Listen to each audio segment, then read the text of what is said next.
Yeah, absolutely. You mentioned there the role of the lawyer moving forwards in the face of this emerging artificial intelligence technology. So let's look to the future.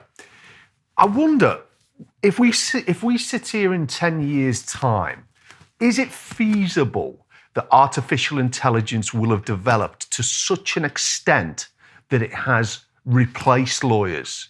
Now, the reason why I'm unsure on that, or one of the reasons, is because a big part of being a lawyer is to respond. It's to risk assess. It's to make predictions. It's to advise. It's to be nimble. It's to be empathetic with the client. It's to have a good bedside manner. All these really sort of humanistic traits. At this moment in time, or in terms of what you would foresee for the next 10 years, will machines be able to learn that more humanistic set of qualities that lawyers have to have? Yeah, I mean, that's the million-dollar question, is it, Simon? And a really interesting one. I suppose we're already seeing the profession train people much differently. So back in the day when I trained, it was the I-shaped lawyer. So your I was your... if you imagine the shape was your legal skills. There was a little bit of what they call soft skills at the bottom, but there wasn't a lot else. The T-shaped lawyer came next. So if you imagine the T-shaped crossbar, that was kind of your problem-solving skills. You might have some BD, you might have some client skills, you might have Lean Six Sigma or marketing skills. And now we're very much onto this O-shaped lawyer. So someone who is open-minded, opportunistic, all of those kind of qualities, and that's got kind of real traction in the press and the GC market. I think probably the technology will advance an awful lot faster than society and the profession actually kind of embed it within a law firm. So I've no doubt that in the next 10, 20, 30 years, the technology will be there that will be capable of doing all these kinds of things. But actually, I think the crunch point will come when we kind of step back as a society and as a profession and say, well, what should the tech be doing and what should a person be doing? And I think this is the approach we've tried to take at Weightmans, really, is to use the technology to do the heavy lifting bits, to do the mundane bits, but to actually do discrete tasks rather than replace the whole job of a lawyer. So yes, a piece of software can review a contract probably more accurately and quicker than a lawyer, but it's then not going to know what to do with all of that information. So that still comes to the lawyer, who has all those skills you've discussed before, who's empathetic, who understands the client's business, and who is then able to give a reasoned piece of advice to the client based on that information that's come. And that's just using tech really where it should be, to take the boring or the mundane or the slow bits out of the process. I mean, I don't know if you've seen, Simon, this week, that ChatGPT stuff has been all over LinkedIn. We were talking about it earlier. Yeah. There's probably not a lawyer in the land who's not had a little play with it, kind of me included. And that technology, it's really, really clever, isn't it? You start to have a go. But I suppose it's like all these things. A little bit of knowledge is a dangerous thing. If you ask it a contract question and it comes back and it looks vaguely sensible, if you're not a lawyer, you're not going to know where to look. You're not going to be able to corroborate that. And I did a post earlier this week on LinkedIn that I think the main, these things are really useful, aren't these kind of research tools? So if you've come into an area and you absolutely know nothing about it, asking it a question, it's a bit, I suppose, like Googling or shoving it on Wiki. It'll get you to broadly the area of law you want to use. Would you then go and stand up in court and say, Your Honour, the answer came from Wiki? Well, no, you wouldn't, would you? Because you know that that's not a reliable resource. And that's part of being a lawyer, is to be able to, lawyers don't know the answer for everything. We know that, but we are trained in how to find good pieces of fact, good pieces of evidence, and to back that up. So knowing, that you'd go on to a reputable, legal database and look those things up, and you'd know which textbook to have a look in and that kind of thing. So what kind of frightens me about some of this technology is, as a lawyer, we'd all have a play like we have done and go, oh, that's interesting. It's got maybe one of the sentences right, but the rest is a bit random and you wouldn't rely on it. If you Joe Blogs in the street and you've got no legal knowledge and it comes back looking to spout something that's vaguely correct, you're just going to assume that's correct. And I think that's the kind of the dangerous bit that we start to get into. Have you had a play with the ChatGPT, Well, do you know Simon? what? I haven't, but I've heard two different reports. I had Jacob, our producer, was telling me earlier that he had another client in the podcast studio who asked it some questions. The client, I think, was in the investment business, and asked the chatbot some questions about what the investment priorities should be for 2023, and got a great answer. But then I was talking to a mate the other day, and just completely off topic, I don't know if you're a football fan, but Croatia have done really well in this year's World Cup. And he asked the chatbot, what is it? ChatGPT. That's it. Yeah. He asked it why Croatia had done so well in this World Cup. And it responded with a great answer about it's got a strong football heritage, it commits to youth training, it's got a population who love football. So we thought, that's amazing. Yeah. But then he thought, I'll give it another try, and I'll ask the same question for Spain. Yeah. And the answer was exactly the same. So you think to yourself, are people being sort of blinded by the science of it a bit? And who's checking the accuracy of the tech? So maybe that probably brings us into just the discussion on the risks of all of this. Because of course, risks are fundamental to how law is practiced. When we're dealing with client matters, we've always got in the back of our mind our ethical responsibilities, client care, and of course, professional negligence. And then if you throw in things like cyber risk, this is not a straightforward or a risk-free process. So who do we think is going to be responsible within a law firm setting for checking the accuracy of what artificial intelligence will do as this really exciting journey we've described progresses? Yeah, so I suppose the approach we've taken, I suppose going back to that kind of earlier point about kind of explainability of AI, we don't want to be in the kind of situation where its computer says yes or no, and that's how decisions are made. And indeed, the GDPR doesn't. It allows people to opt out of decisions that are based entirely on, not having a person involved and stuff.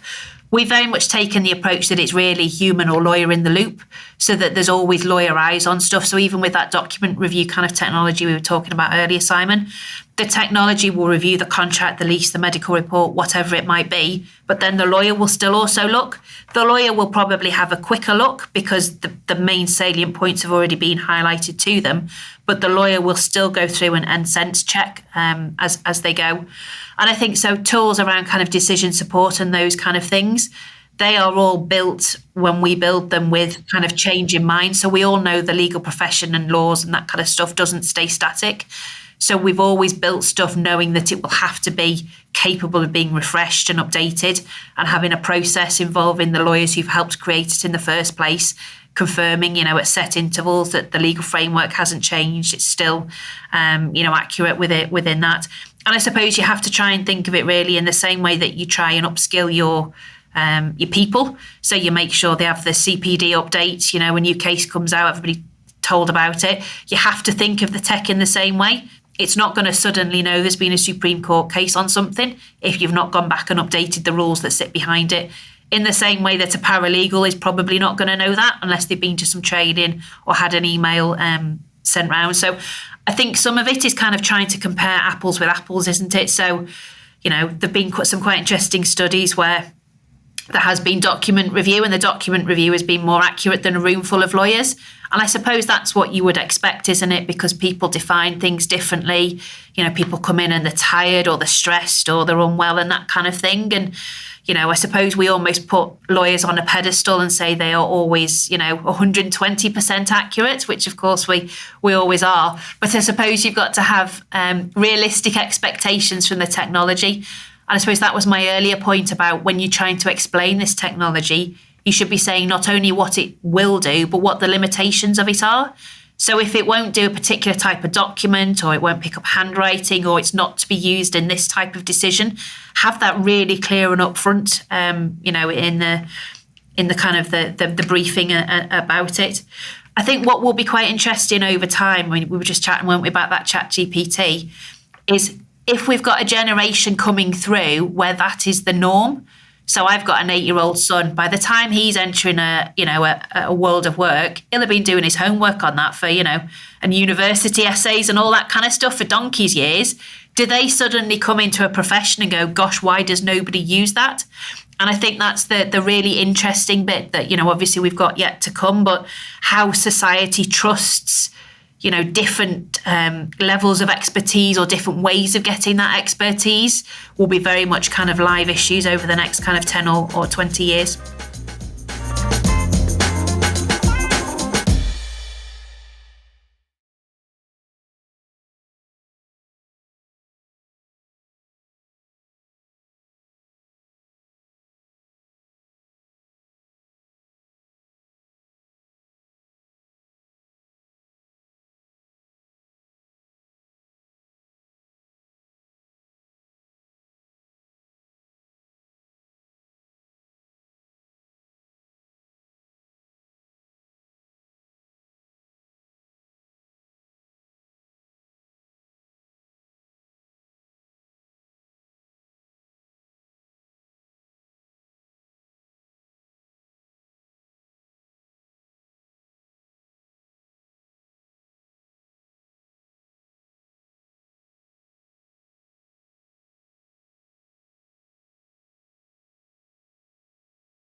So we're talking artificial intelligence today, this particularly interesting area of technology. It seems to me that since the first case management systems were introduced into the legal sector, that there's been a general direction of travel towards, first of all, standardization, and then automation has gradually emerged. And I think it's fair to say that there is a whole range of different objectives that law firms have there. One can be to drive down the payroll cost to increase efficiency. Another can be to provide clients with a better experience, obviously profitability. All of these things sort of weld together. But ultimately, I think there has been a quest to drive as much automation as possible. And I guess the absolute panacea of automation would be where we could get a machine to learn enough to replicate or to synchronize how a lawyer or a person would behave in a legal environment. But let's think about where we are now. From your perspective, what is artificial intelligence in the legal sector as we speak today? Yeah, so I suppose the kind of the law tech, legal tech that we're talking about is not your core system. So it's not things like your document management, your billing, your CRM systems, your Outlook and Office things. It's the extra technology that sits on top of that. So kind of the newer, more groundbreaking things. So like you've mentioned AI, so machine learning, using data and then having algorithms trawl over that data to tell you things that basically you didn't know about it before. That could then be used to help either make decisions or to benchmark or to help set reserves or whatever it might be. I suppose at the other end of the scale, so that can often be quite black boxy, where you don't know how a decision's being made. And that obviously for lawyers who are very used to being able to explain why a decision's been made is it's a really difficult thing for them to grapple with, because lawyers like to see the reason. That explainability is really important. And that's one of the reasons, I suppose, why when we look at tech, we in particular focus on what's the explainability, what's the audit process behind it. So it's not like those, computer says yes or no. We don't just want to know an answer in a vacuum. I suppose at the other end of the scale, you've got things like chatbots and stuff. So quite almost routine technology, I suppose, in other industries, but relatively new in the legal sphere. And then I suppose then in the middle, decision support tools, those kind of things, expert systems. So almost kind of trying to codify the best kind of legal knowledge there is into a system that's scalable and repeatable. And then the automation bit, Simon, which you picked up on. I mean, all of these kind of innovations and products are really geared at one thing, aren't they? So that client drive to be more efficient, to get speedier resolution of things, to get a lower price. That's kind of all where the legal market is kind of geared at, is trying to service that client demand and to do that in the most cost-effective way as a law firm as possible.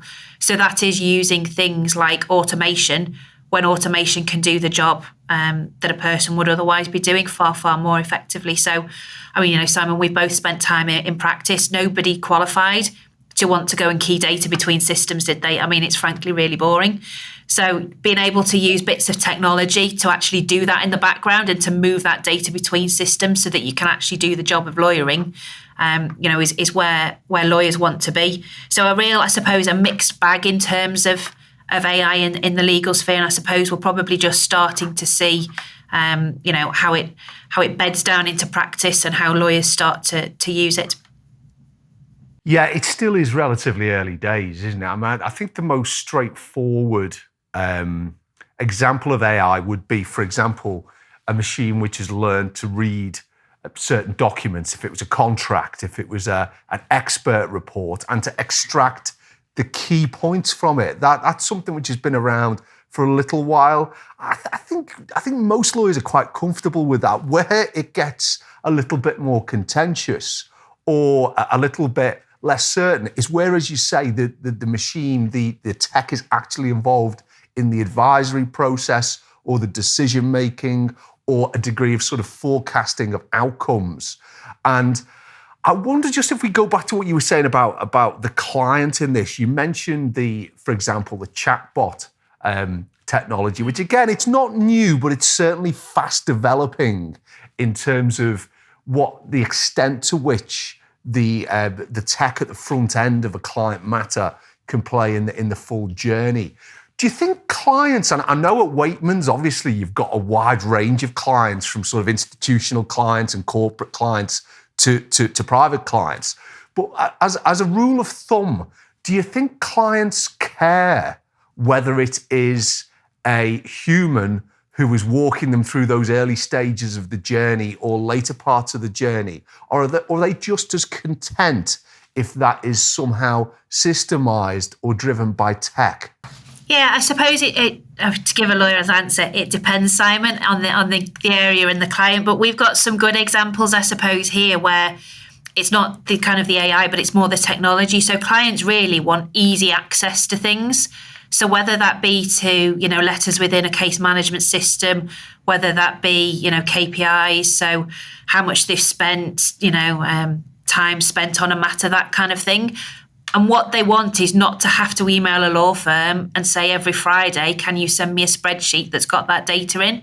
They want to be able to get that data whenever they need it. So, if they wake up at 11 o'clock at night and they've got a board report to finish, they want that information to be there, to be 100% up to date, and for them to be able to slice and dice it in the way that they need to for their own kind of clients and stuff. So, I think you mentioned document review. That is relatively, I suppose, in the grand scheme of things, older technology in terms of AI and innovation. But I suppose even still, you've got within that as a sphere, we all know that that kind of technology is better on some kind of document than others. We know that it involves a lot of human input to train the models to be able to be used on new areas and stuff. So, there's still that kind of lawyer input that needs to go into all of these technologies, even the ones that are a little bit more embedded, I suppose. That's a really interesting point about the fact that it's difficult to find pieces of tech, even now, which don't require some form of expert involvement. And one of the things one of the things that used to frustrate me when I was leading a law firm was that the importance of having the right technical team in-house to actually implement the product or the project and to lead that hearts and minds exercise that you mentioned was often undervalued, and certainly with other law firms that I speak to now.